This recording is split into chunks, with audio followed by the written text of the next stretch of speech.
মা বোনরা তারা ইফতার তৈরি করেন, সাহারি তৈরি করেন, বেশিরভাগ ফ্যামিলিতে তারাই করেন।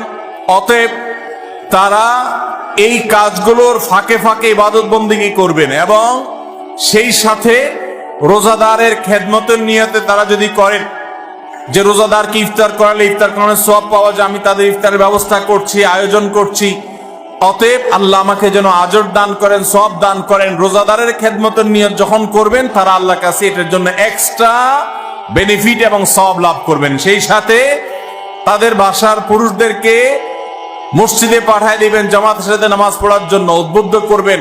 বাচ্চাদেরকে নিজেদেরকে কোরআন তেলাওয়াতের মধ্যে রাখবেন। এই কাজগুলো ঘরোয়া ভাবে তারা করবেন, এগুলো তাদের রিলেটেড বিশেষ কাজ। এর বাইরে মহিলা হওয়ার কারণে আলাদা কোনো আমল নেই। তবে আমাদের যে সমস্ত বোনরা রমজানে মাসিক অবস্থায় থাকেন, ওই অবস্থায় তারা কি আমল করবেন? সেই অবস্থায় তারা জিকির আজকার করতে পারেন, দোয়া দুরূদ পড়তে পারেন, ইস্তেগফার করতে পারেন, ইসলামিক বই পুস্তক পড়তে পারেন। তারপর রোজাদারের খেদমত সহ অন্যান্য কাজ তো করবেনই। আর যেগুলো তিনি করতে পারতেছেন না, নামাজ পড়তে পারতেছেন না, রোজা রাখতে পারতেছেন না, এগুলোর জন্য আল্লাহ তাআলার কাছে তিনি সুস্থ থাকলে যেহেতু করতেন, অতএব অটোমেটিক সওয়াব পেয়ে যাবেন।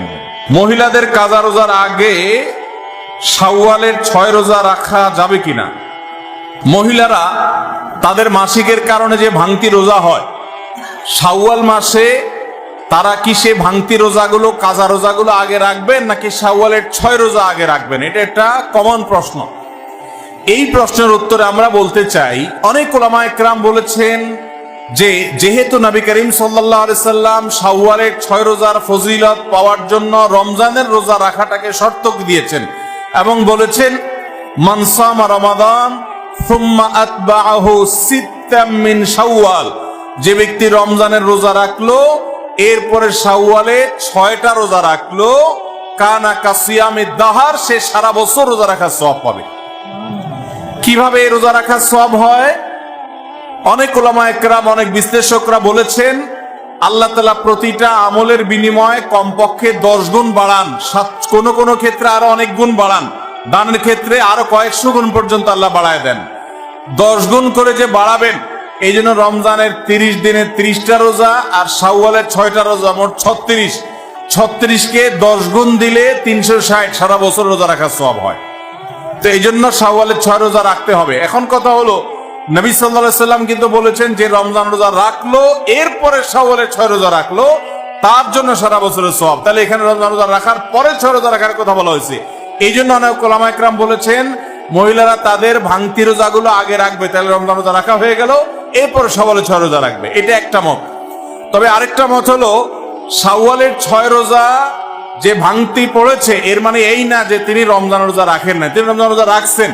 এগুলো তো আল্লাহ নির্দেশে, কারণ তিনি রাখতে পারেন না যেহেতু তিনি অসুস্থ মাসিক। তো এই জন্য তিনি এগুলো পরে রাখলেও শাওয়ালের 6 রোজার সওয়াব তিনি পাবেন। কারণ শাওয়ালের 6 রোজা তো শাওয়াল মাসে না রাখলে আর হবে না, পরে রাখলে আর হবে না, কিন্তু এই কাজাগুলো তো পরে রাখলেও আদায় হবে। তো উত্তম হলো কাজা আগে করে যদি শাওয়ালের 6 রোজা রাখতে পারেন সবচেয়ে উত্তম, না পারলে অন্তত শাওয়ালের গুলো আগে রেখে কাজাগুলা পরে রাখলেও আশা করতে পারেন আল্লাহ তাআলা শাওয়ালের 6 রোজার ফজিলত দিবেন। রমজানে মা বোনদের জন্য স্পেশাল কোনো আমল আছে কিনা জানালে উপকৃত হতাম। পিল খেয়ে মাসিক বন্ধ রেখে রমজানের রোজা রাখা যাবে কিনা? অনেক মা বোনরা এটা করেন, রমজানের রোজা যাতে ভাঙতি না পড়ে, যাতে রোজা রাখতে